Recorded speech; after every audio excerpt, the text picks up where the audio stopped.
नमस्कार. महाराष्ट्रातील विविध क्षेत्रातील बातम्या झटपट आपल्या मोबाईलवर पाहण्यासाठी लगेचच सबस्क्राइब करा राष्ट्रशक्ती लाईव्ह न्यूज आणि सोबत बेल आयकॉन प्रेस करायला विसरू नका.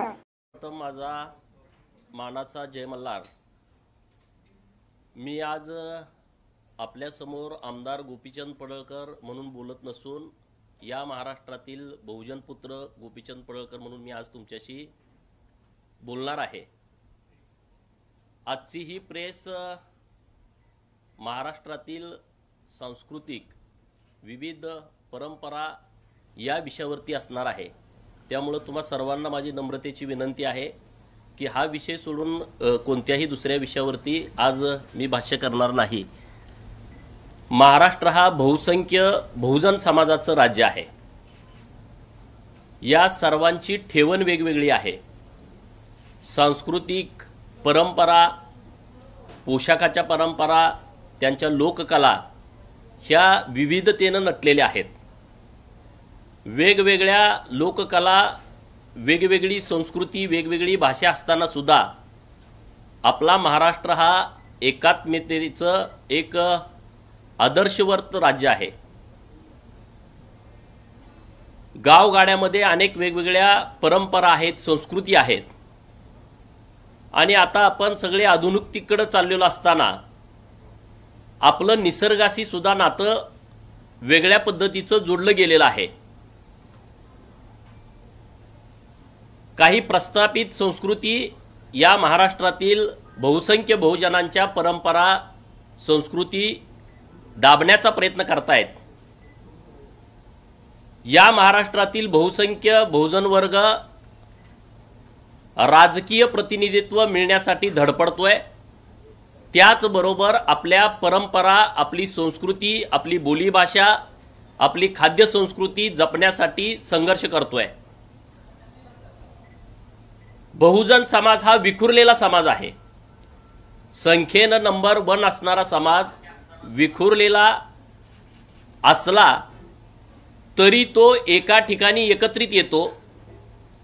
ते म्हणजे मल्हारी मार्तंड खंडेरायाच्या जेजुरीमध्ये हा महाराष्ट्रातील कानाकोपऱ्यातील छोटा छोटा समूह तिथं एकत्रित येत राहतो. आणि हाच धागा पकडून आम्ही या महाराष्ट्रातील सर्व बहुसंख्य बहुजनांना एकत्रित करण्यासाठी त्यांच्या ज्या लोककला आहेत, त्यांची जी संस्कृती आहे, त्यांच्या ज्या चांगल्या परंपरा आहेत, चांगल्या रीती आहेत, चांगल्या रूढी आहेत, त्या जोपासण्यासाठी मल्हार महोत्सव 2022चं आयोजन आम्ही करतोय. हे द्वैवार्षिक उत्सव असणार आहे. त्यामध्ये पहिल्या वर्षामध्ये 15 जानेवारी आणि 16 जानेवारी बालगंधर्व पुणे येथे या मल्हार महोत्सवाचं आयोजन केलेलं आहे. या महोत्सवामध्ये महाराष्ट्रातील अनेक कलावंत सहभागी होणार आहेत, अनेक कलाकार सहभागी होणार आहेत, ज्यांनी या लोकसंस्कृतीचं जतन केलेलं आहे. अशा अनेक मान्यवरांचं तिथं मान सन्मान केला जाणार आहे. म्हणजे उदाहरणार्थ आपल्याकडं गावगाड्यामध्ये अनेक कला आहेत. समजा पोतराज आहे, गोंधळी आहे, तमाशा कलावंत आहे, वाघ्या मुरळी आहे, बहुरूपी आहे, वासुदेव आहे, धनगर समाजाचं गजनृत्य आहे, धनगरी ओव्या आहेत, जात्यावरच्या ओव्या आहेत, दशावतारी आहे. म्हणजे असे वेगवेगळे नानाविध प्रकार गावगाड्यामध्ये आपल्याला बघायला मिळतात. लावणी आहे, नंदीबैलवाला आहे, मर्याईचा गाडेवाला आहे, कडक लक्ष्मीवाले आहेत, पोतराज गावामध्ये येतो, सकाळी पिंगळ जोशी येतो, कुडमुड्या जोशी येतो. म्हणजे हे सगळ्या पूर्वींपासून चालत आलेल्या आपल्या परंपरा ह्या आपण जतन केल्या पाहिजेत. आणि ह्या निमित्तानं आपल्याला एकत्र येता येईल. आणि या महोत्सवामध्ये या सगळ्या विषयामध्ये ज्यांनी अनेक वर्षापासून काम केलेलं आहे अशा सगळ्या लोकांना, मग ते शैक्षणिक असेल, सामाजिक असेल, सांस्कृतिक असेल किंवा क्रीडा क्षेत्रामध्ये ज्यांनी फार मोठं योगदान केलं आहे, अशा सगळ्या लोकांना तिथं आपल्याला ऐकायला मिळणार आहे. अशा अनेक लोकांच्या तिथं मुलाखती होणार आहेत. आणि खाद्य महोत्सव सुद्धा दुसऱ्या दिवशी म्हणजे 16 तारखेला जे वेगवेगळे आपल्या गावगाड्यातल्या खाद्य संस्कृती आहेत त्या खाद्य संस्कृतीचा सुद्धा तिथं आपल्याला चव चाकता येणार आहे. अशा पद्धतीचा मल्हार महोत्सव 15 आणि 16 जानेवारीला आपण पुणे येथे करतोय. महाराष्ट्रातील ज्या ज्या लोकांनी या संस्कृतीचं जतन केलेलं आहे, ज्यांना ज्यांना या परंपरा टिकाव्यात, या परंपरा चांगल्या आपल्या पुढे जाव्यात, किती जरी आपण आधुनिक झालो तरी आपण आपलं मूळ सोडता कामा नये, असं ज्या ज्या लोकांना वाटतंय त्या त्या सगळ्या लोकांना मी आपल्या माध्यमातून 15 आणि 16 तारखेचं निमंत्रण देतोय. त्यांनी या कार्यक्रमाला उपस्थित राहावं. आपलं हे पहिलंच वर्ष आहे, पण खूप चांगल्या पद्धतीनं नियोजन करण्याचा आमचा मानस आहे, आमचा प्रयत्न आहे. जेजुरीच्या खंडेरायाला नतमस्तक होऊन आपण या कार्यक्रमाची सुरुवात या वर्षापासून करीत आहे. तुम्ही सुरुवातीला उल्लेख केलात की काही म्हणजे राजकीय नेतृत्व टिकवण्याचा प्रयत्न करतायत, दुसऱ्या बाजूला सांस्कृतिक वारसा देखील जपण्याचा प्रयत्न, काही प्रस्थापित याला दाबण्याचा प्रयत्न करतात. नाही, आपल्या अनेक गावगाड्यातल्या लोककला आहेत, पण त्या लोककला आता लोप पावत चाललेल्या आहेत. त्याला एक व्यासपीठ मिळणं ही काळाची गरज आहे. आता मी गावाकडचा राहणार आहे. मी लहानपणी सगळ्या या लोककला बघितलेत. गावात डोंबाऱ्याचे खेळ येत होते, आता ती मुलं येत नाहीत. पण त्याच्या संदर्भात कधीतरी सरकारनं या विषयाकडे बघायला पाहिजे. गावाकडे अस्वलवाले यायचे, गावाकडे वेगवेगळे मकडांचे खेळ करणारे यायचे. ही गावगाड्याची आत्मा आहे हा. त्यामुळे ह्या सगळ्या विषयामध्ये ज्या ज्या लोकांना सरकारकडून अभय मिळालेला नाही, अशा सगळ्या लोकांना संघटित करणं आणि त्यांच्या संस्कृतीचं जतन करणं आणि या आधुनिक महाराष्ट्राच्या पुढं या गावगाड्यातल्या सगळ्या परंपरा समोर येणं गरजेचं आहे. हा एकमेव हेतू ठेवून या महोत्सवाचं आम्ही नियोजन केलेलं आहे. सर, आपण म्हणतोय कोरोना काळात ज्या लोककला आहेत त्यांना कोणतीच मदत सरकारने केली नाही. आपण बघतोय दशावतार असेल किंवा लावणी यांच्यासाठी पुढे भविष्यात काय करणार? नाही, या कलावंताच्या बाबतीमध्ये आम्ही अनेक वेळा वारंवार सभागृहामध्ये आणि सभागृहाच्या बाहेर सुद्धा की यांची हातावरची पोटं आहेत, यांच्याकडे कुठला व्यवसाय नाही म्हणून आम्ही अनेक वेळा मागण्या केल्या, परंतु सरकारनं त्या गोष्टीकडे दुर्लक्ष केलेलं आहे. म्हणून आम्ही या सगळ्या लोकांना एकत्रित करतोय, त्यांचा मान सन्मान करतोय आणि त्यांना ऊर्जा देण्याचं काम आम्ही या महोत्सवातून करणार आहे. नाही, आज त्या विषयावरती काही फायनल नाही, परंतु काही दिवसानंतर आम्ही त्याची पत्रिका काढू, तेव्हा आम्ही तुम्हाला त्याच्याविषयी डिटेल माहिती देऊ. गोपीचंदजी, मागच्या 2 वर्षात तुमचा एकंदरीत सगळ्या गोष्टी बघितल्या तर मग किल्ले वापगाव पासून असेल ते मल्हार महोत्सवापर्यंत याला कुठं राजकीय काही भाग आहे का? कारण विरोधक वारंवार आरोप करतात की कुठेतरी बहुजनांना एकत्र करून आपल्या मतदारांची वोट बांधण्याचा प्रयत्न या सगळ्यामधून होतो. हे बघा, मल्हारी मार्तंड हे महाराष्ट्रातील बहुसंख्य बहुजनाचं आराध्य दैवत आहे. आणि तुम्ही सगळं बघितलं की या महाराष्ट्रातील प्रत्येक तरुण, प्रत्येक पालक हे मल्हारी मार्तंडाचं दर्शन घेतल्याशिवाय वर्षभरामध्ये राहत नाहीत. आणि म्हणून तिथं सगळा आमचा बहुसंख्य समाज जर गोळा होत असेल, आम्हाला दुसरा कुठला पर्याय नाही. आणि म्हणून आम्ही मल्हार महोत्सव हे मल्हारी मार्तंड खंडेरायाला स्मरून आम्ही या उत्सवाचं आयोजन करतोय.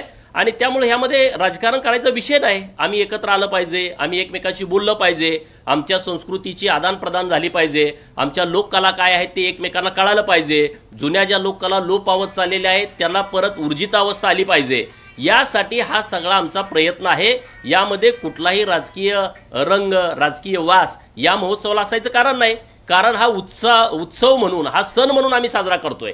यामध्ये याला कुठलीही राजकीय पार्श्वभूमी नाही. साधारणपणे किती वेगवेगळ्या प्रकारचे कार्यक्रम आणि किती मोठ्या प्रमाणावर कलाकार या कार्यक्रमात सहभागी होतात? महाराष्ट्रात जेवढे जास्तीत जास्त कलाकार आहेत, मी काही नावं घेतली, काही नावं घेतली नसतील, अशा सगळ्या लोकांना आम्ही या कार्यक्रमासाठी आमंत्रित करतोय, एकत्रित करतोय.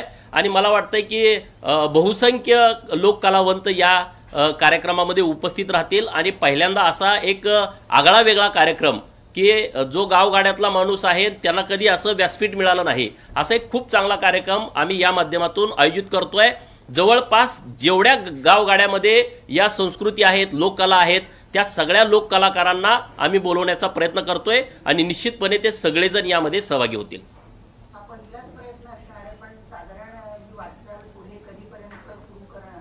नाही, आम्ही कंटिन्यू करू, वेळोवेळी याविषयी आम्ही तुम्हाला माहिती देऊ. आता या वर्षीचा तरी कार्यक्रम आम्ही पहिल्यांदा करतोय, तर त्याच्यानंतर पुढचा कार्यक्रम कधी, त्यामध्ये आम्ही कशा पद्धतीनं दिशा ठरवणार आहे ते त्यावेळेस आम्ही तुम्हाला सांगू.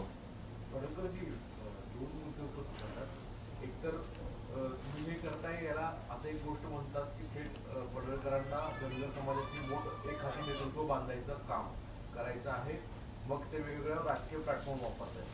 नाही नाही, असं काही नाही आहे. आता ह्यामध्ये धनगर समाज नुसता मर्यादित हा विषय नाही आहे. मी तुम्हाला सगळ्या ज्या लोककला सांगितलेत ह्या विविध समाजाच्या लोककला आहेत आणि त्या सगळ्या लोकांना आपण एकत्रित करणं गरजेचं आहे की जे कुणी कधी केलं नाही.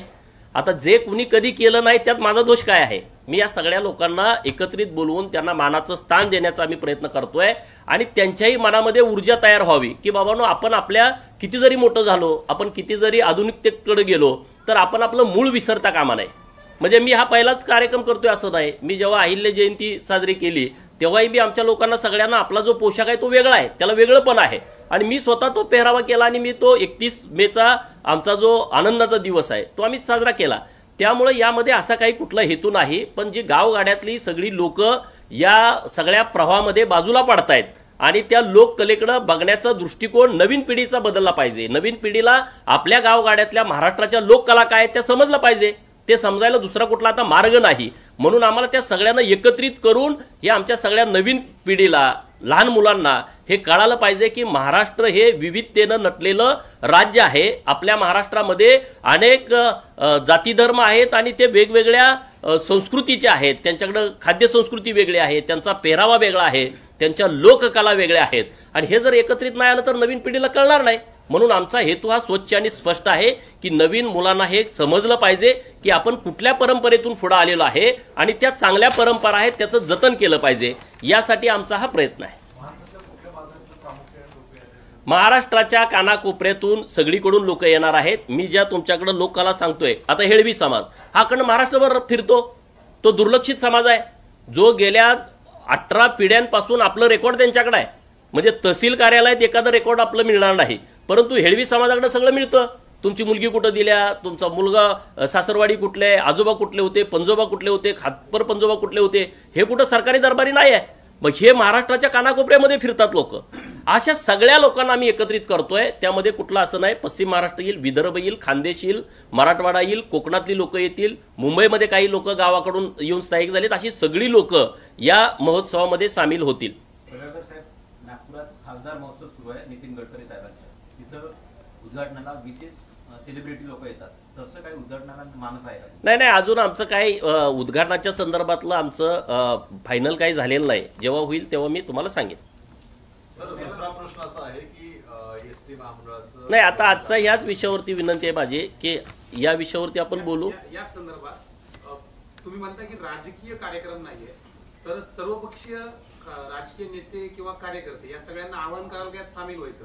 मग ते राष्ट्रवादी असेल, शिवसेना असेल, इतर सर्व पक्षीय. मी तुम्हाला अगोदर सांगितलं की ज्यांना ज्यांना या लोकसंस्कृती जतन करायच्या आहेत, ज्यांना ज्यांना ह्या आपल्या पूर्वपार चालत आलेल्या परंपरा ज्या चांगल्या आहेत त्या पुढं गेल्या पाहिजेत, असं ज्याला ज्याला वाटतंय त्या त्या सर्वांना माझ्याकडून आमंत्रण आहे. पक्ष, पार्टी, गट, तट, जात, पात याच्या पलीकडे जाऊन माझं आव्हान त्या सगळ्या लोकांना आहे की ज्यांना ज्यांना वाटतंय की महाराष्ट्राची संस्कृतीचं जतन झालं पाहिजे त्या सगळ्यांना माझं हात जोडून निमंत्रण आहे की तुम्ही या, तुमचं आम्ही स्वागत करू. दुसरा की आता 2 महत्वाचं आहे, एमपीसीचा विषय खूप जोरदार मांडला होता. आज प्रत्येक राज्यामध्ये म्हणजे यापूर्वी आरोग्याचा तो गोंधळ समोर आलाय, त्यानंतर टीईटी एक्झाम परीक्षेमध्ये मोठ्या अधिकाऱ्यांकडे आज प्रत्येक रेड झाली, त्यामध्ये 2.5 कोटीची रोख रक्कम त्या घरात थेट सापडलेली. म्हणजे यापूर्वी 80 लाख रुपये सापडले, आता 2 कोटी. आणि परत पोलीस भरतीचा हे बघा, आता मी 10 दिवस मुंबईतच आहे. ह्या सगळ्या विषयावरती आपण निश्चितपणे बोलू, पण आज जरा हा वेगळा विषय असल्यामुळं आज मी या विषयावरती बोलणार नाही. पण आपण या विषयावरती बोलू. जे बाकीचे सगळे विषय आहेत त्याचं आपण व्यवस्थितपणे जे चुकीचं घडलंय त्याच्यावरती आपण बोट ठेवू, त्याच्यावरती आवाज नक्की उठवू. चल.